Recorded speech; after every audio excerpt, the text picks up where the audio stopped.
عسلامة البنات، إن شاء الله تكونوا بألف خير وصحة ونعمة وانتم تتبعوا فينا. نهار جديد ودبارة جديدة. اليوم جيتكم بحاجة خفيفة اللي هي سلطة بالسردينة. ناخدو السردينة بالطبيعة من بعد ما نغسلوها وننظفوها، نروحوا شوية فلفل أكحل وملح ونشويها، وإلا نقليوها في قليب للزيت، ونشويو فلفل ونشويو كيف الحوت متاعنا، ونغسلوا البصل والطماطم كما تشوفوا.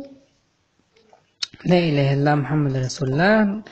ونقطعوهم كل مع بعضهم كي يكونوا جويلين كما شفتوا. كان قطعنا الحوت والطماطم والفلفل والبصل، وكيف كيف نسلطوا كعبات عظم باش من بعد نزينوهم من فوق، نحطوا عليه شوية زيت زيتونة وشوية فلفل أكحل وملح.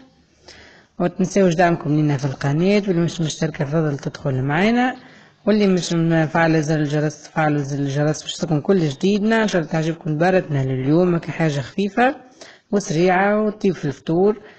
لا اله الا الله محمد رسول الله. تنساوش دعمكم لينا في القناة، واللي مش مشتركة تشترك معانا. هذا البلان متاعنا، ان شاء الله يكون يعجبكم، نجربوه تعطوني رايكم.